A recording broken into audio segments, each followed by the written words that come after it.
15 minutes to the hour of 10 bells today. Hello, hello, hello. I have somebody in the studio this morning. Yes, I do. We do this every now and then. I just thought a nice guest in for you this morning because what we thought the kids are off school. So what we'll do, we'll get somebody in that's got something that the kids can do. All right? How good's that for you? We pre-planned it. No, we didn't.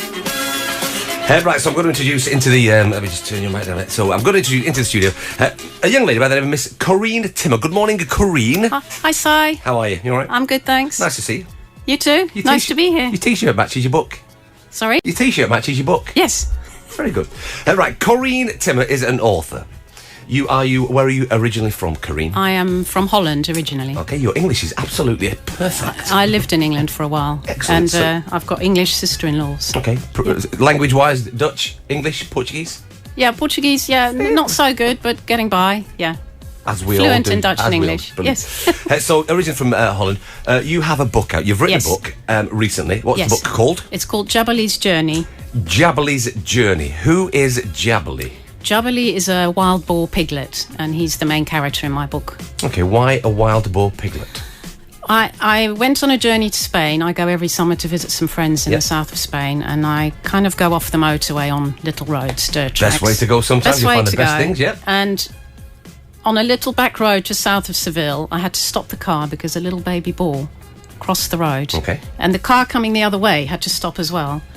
And so we were sitting on the road, and this little piglet was running around our wheels, and then I looked to the side and I could see a hunting dog, a stray hunting dog, sitting by the side of the road. Okay. And it was just one of those moments that just stayed with me. It followed me. It followed me for a year. It was with me all the time. And I thought, one day I've got to write a story about that moment, because you could tell that they were friends. You could tell that the dog was looking out for the little piglet. But of course the dog was streetwise, and this little piglet had no idea what it was doing, but it just stuck with me.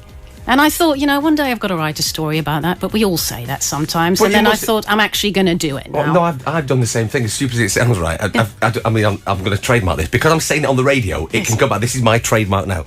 I'm going to write a children's book, and I'm going to do it, called Flip and Flop. Okay. It's the adventures of Flip and Flop.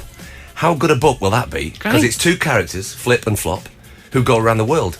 Because people wear flip-flops on holiday and go around the world. Yeah. So it'll be the adventure of Flip and Flop. Yeah. I mean, you just get sometimes inspiration out of the strangest places. And just sat down one day and I was sat watching something. I just thought, I could write a book called Flip and Flop. Yeah. Why not? And there's loads of other people that are in it, and they're all shoes. Yes, it's all shoes. And I think a lot of people have stories in their mind. Everybody, children, adults, and I just went for it and I did it.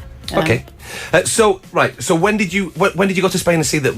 That was in about 2014, and then the character kind of followed me in my mind for about a year, and then I thought, I'm going to write this story.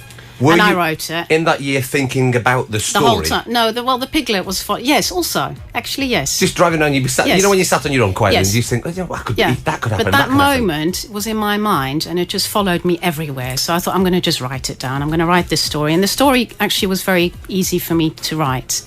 But it's everything that followed after, because it's one thing to write a story, but then you've got to create a book. And I had to find an illustrator, and everything that comes with self-publishing, you have to do it all. Had you written anything before Djabali's Journey? Yes, not professionally. I've had a few articles published here and there, but I do love writing. I've always loved writing. So the case of sitting down, thinking to yourself, right, I'm going to write a book. I've got a bit of cash to spare. I'm going to do it on myself, get it published myself. You went to a publisher. I thought of traditional publishing, and that kind of didn't work out. And I'm kind of one of these people that likes to invent the wheel all by myself. Good. So I took the difficult road, and I went on a journey with this book. I call it my trail publishing. That could be a next story. Yeah. Corine's journey. Yes. Well, it was a journey for me as well, and it's still a journey because it's not over. I've got to promote and market the book now, and I've got to sell the book, which is another reason why I'm here. Why we're here is to sell the book, right? To get the word out. Why the name Djabali? Sorry, is it Djabali? Why the name Djabali? Yeah, it's because if you take the D away, then it becomes Djabali in Spanish, which means wild boar. You see, I knew there'd be a reason. But I didn't want to just have wild boar, so I added a D, and it just became Djabali. So it's Djabali. So it's spelled Djabali. That's correct. Djabali's Journey. That's correct. And it's basically it's a story of a baby wild boar. A baby boar that gets lost. He's very curious, and he goes on a walk one day with his family, and then he hears a strange noise in the background. So he turns around as the only one. Yeah.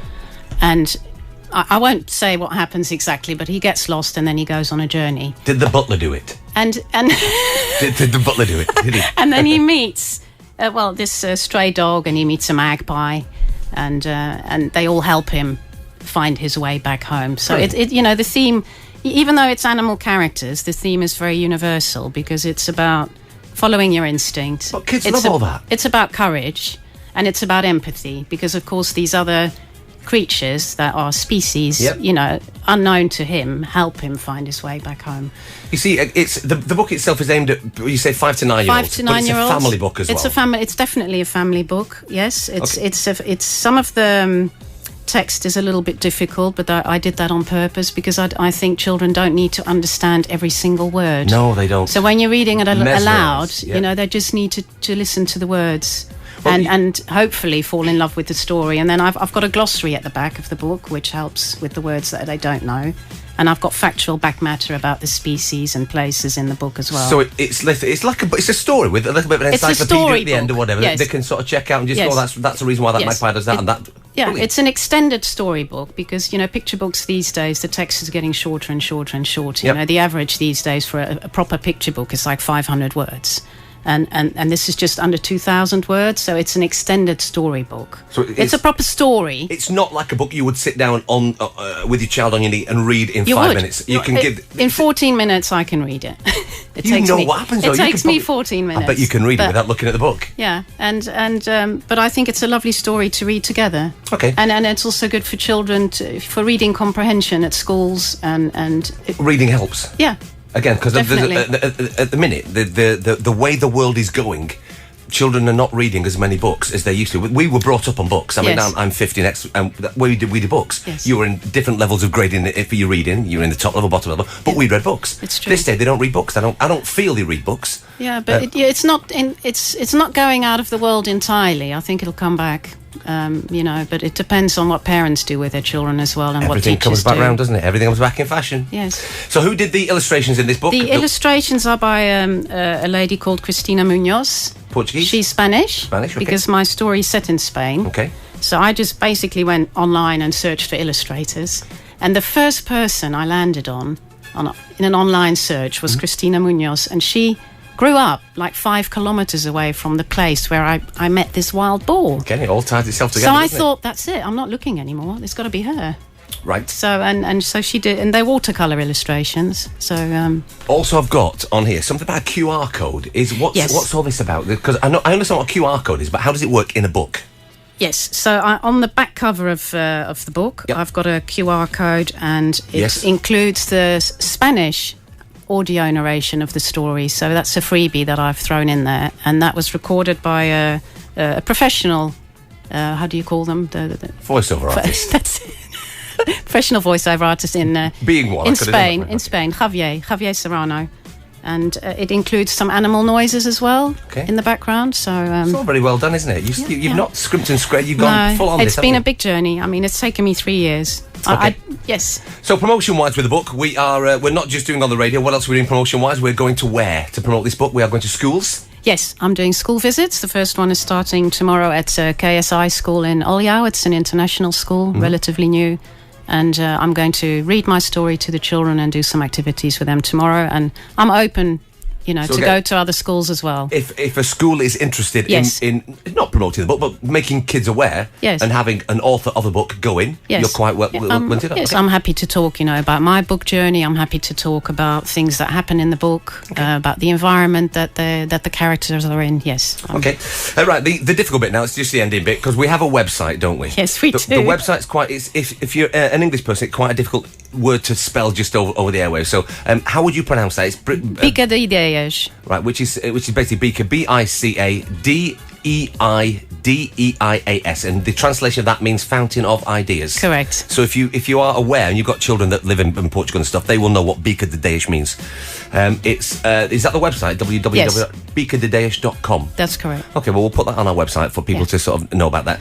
If anyone wants to know anything else about you, I'm also on Facebook under my own name, so that's Corinne Timmer on Facebook, and they can find some more information about me there as well. It's probably easier to find. Corinne Timmer is spelled Corine, one N, yes? Yes. Okay, correct. so that's Corinne Timmer. So it's Corine, Timmer on Facebook if you want to know anything else about Corinne. And maybe just some insight into the book, yes?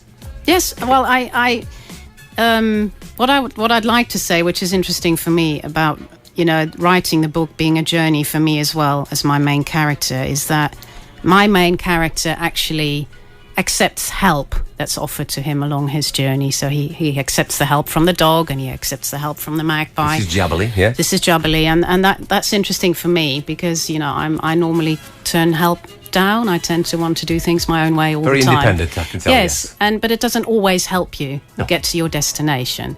So I'm learning from my main character to try and be more open. Who you've invented? Yes, who I've invented. So it's great, isn't it? It's true. All right, so Corinne, thank you very much indeed. The book is available now. It's there's going to be an article in the Algarve Present this Easter about you as well. Issue. Yes. And so where can people buy the book from, or is it available online? It's available from my website at the moment, which is beakerdedeish.com. That's right. Okay. And in the future, it might be available through Amazon and Ingram as well. Well, I hope so. Yes. Corinne, thank you so much. Thanks for coming in today. Thanks. The book itself is called Djabali's Journey, and it's on Corinne Timmer's Facebook page, and also it's at beakerdedeish.com if you want to know anything there. Just pop along.